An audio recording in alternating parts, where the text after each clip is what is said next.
Selatan RW 05. Oke, terima kasih Pak Ulung. Selanjutnya Pak Enril. Pak Enril ya.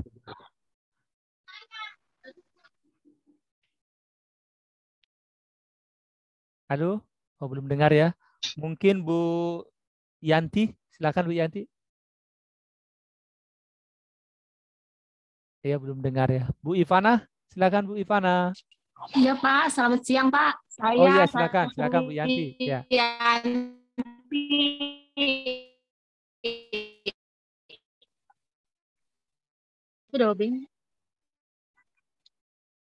Silakan Bu Yanti.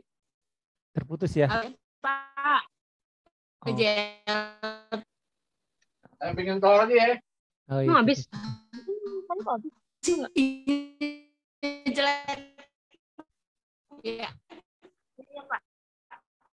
Oke, suaranya agak ini ya, putus-putus. Mungkin kayak Ibu Ivana langsung.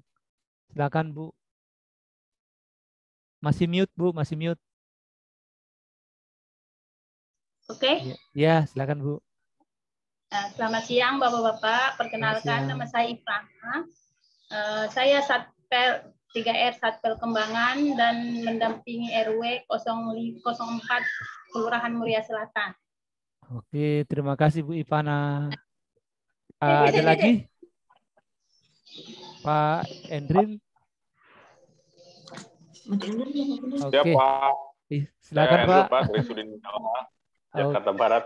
Kita mau monitor aja nih Pak. Siap. Baik Pak. Ya. Oke. Terima kasih Bapak Ibu. Ini apa namanya? Lanjutan dari yang tadi, tentu mirip tapi ini akan lebih detail ya. Sebenarnya kita lebih banyak mendengarkan, tapi ada satu bagian yang kita ditugaskan juga di kami. Kebetulan untuk yang presentasi room ini, saya diberi tugas untuk pendalaman singkat ya.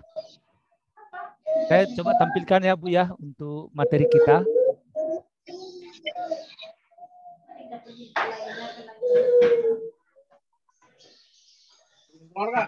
Taruh ke tanah ya.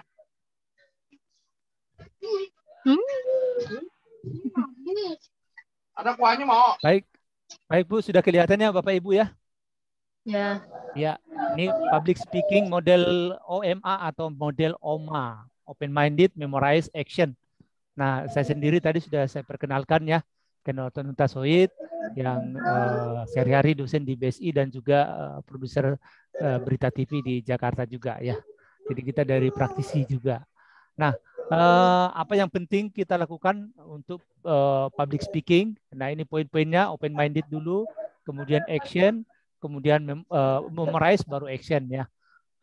Nah, poin-poinnya nanti akan saya share juga materi ini. Poin-poinnya ketika kita open mind atau open minded, maka kita mau mendengar pandangan dari berbagai sudut pandang, kemudian mengajukan pertanyaan, kemudian siap untuk ditanyai, tidak marah ketika didebat ya. Kemudian don't have to be right all the time. Artinya tidak selalu benar. Bisa juga kita mengkoreksi apa yang kita sampaikan gitu ya. Kemudian memiliki empati, kemudian get out of their comfort zone, keluar dari zona nyaman dan menempatkan diri pada posisi orang lain ketika kita bisa berbicara atau ketika terjadi misalnya objection handling, ada penolakan dari campaign kita misalnya terkait dengan penanganan sampah. Selanjutnya yang dilakukan untuk memorize itu atau mengingat materi-materi tentang sampah. Tentu bisa makro, bisa juga detail. Nah, kalau kita secara makro, misalnya bagaimana total atau jumlah sampah di 2020. Misalnya ini dari data Kementerian Lingkungan Hidup ada 67,8 juta ton. Nah, ternyata kalau dihitung-hitung per hari ada sekitar 0,68 kilogram per orang per hari. Artinya ini sampah yang sedemikian banyak diproduksi dalam setiap hari dan akumulasi tahun berjumlah 67 juta ton. Nah, ini perlu disampaikan dan dampaknya apa? Kemudian kita bisa sampaikan paradigma sampah kalau dulu kumpul, angkut, buang. Nah, sekarang ada recycle, ada reuse dan segala macam. Nah, itu yang menjadi poin yang harus diingat ketika memorize. Kemudian selanjutnya action. Action itu ya tindakan bagaimana mereka untuk ikut berpartisipasi untuk penanganan sampah. Nah, sebagai pembicara atau sebagai orang yang menyampaikan informasi kepada halayak atau di sini disebut dengan pembicara public speaking. Nah, ini harus punya kredibilitas. Dalam teorinya ada yang disebut dengan ethos, pathos, logos. Nanti kita bisa diskusikan ya. Artinya kredibilitas berkaitan dengan kompetensi, kemudian berkaitan dengan empati, komunikasi dengan halayak, kemudian logosnya gaya komunikasi dan mudah dipahami. Cara berpikir dan cara menyampaikan yang sistematis. Ya. Selanjutnya cara penyampaian. Cara penyampaian pesan itu bisa kita menggunakan sedikit humor. Kemudian kita bisa menggunakan isyarat, visual, ekspresi wajah, gerakan tubuh, atau yang disebut juga dengan komunikasi nonverbal ya. Kemudian kita gunakan isyarat vokal, volume, intonasi, tinggi suara, dan kualitas suara yang kita sampaikan. Kita juga bisa menggunakan kutipan-kutipan orang terkenal ya. Nah, ini contoh-contoh kutipan-kutipannya misalnya yang anak muda milenial, jangan mengaku mencintaiku jika masih buang sampah di sembarang tempat misalnya. Cewek ramah lingkungan, calon istri ideal, contoh. Kemudian ada lagi misalnya pollution, if you don't kill it, it will kill you. Jadi kalau kita tidak mengatasi polusi, kita akan terbunuh olehnya. Kemudian ada juga ini, sampah bukan mantan yang harus dibuang ke Nomor saya punya nih. Nomor saya nih Pak. Gitu. Nah, itu informasi yang kita sampaikan dan mudah-mudahan nanti kita share, kita bisa diskusikan karena waktu kita sangat terbatas. Langsung kita serahkan sekarang ke floor dan teman-teman dari BSI dan teman-teman dari Dinas Lingkungan Hidup, Bapak Ibu semua. Sekian untuk presentasi ini. Terima kasih, kita lebih banyak mendengar dan kita berdiskusi. Terima kasih.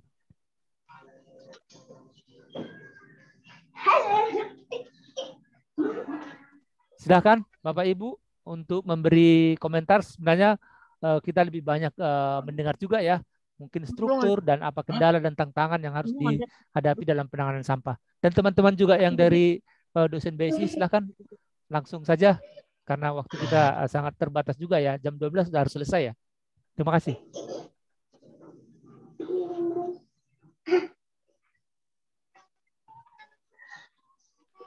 Ada Bapak Ibu? Atau langsung dari penjara ya? pendamping, mungkin ada yang mau curhat di sini. Iya, silakan.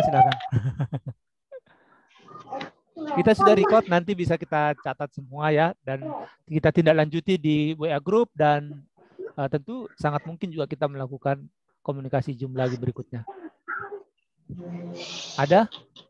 Pak Denny, silakan Pak Denny, mungkin ada yang mau disampaikan.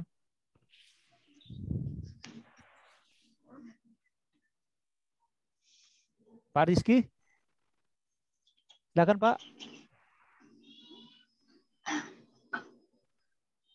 Ya Pak, lanjut saja Pak. Saya lagi koordinasi buat link-link itu dimasukin ke grup. Oke, siap. Soalnya soal ada absensi ya Pak ya. Oke, baik. Pak Priyatna Pak, silakan Pak.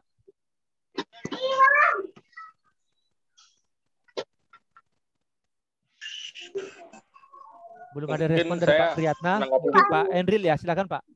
Ya, dari Sudin Pak. Jadi sebenarnya gini Pak, untuk kegiatan ini kita kan menjalankan program dengan pendampingan oleh PJLP. Tadi Bapak bilang bahwa di sini kan harusnya ada kompetensi tertentu yang harusnya memang dimiliki oleh PJLP ini supaya bisa bagaimana dia melakukan pembinaan pendampingan kepada masyarakat. Nah, itu yang sebenarnya saya juga agak protes ke Dinas bahwa kalau program ini ingin jalan, kompetensi PJLP kita tuh sebenarnya kurang pas gitu Pak. Karena memang mereka di kontrak sendiri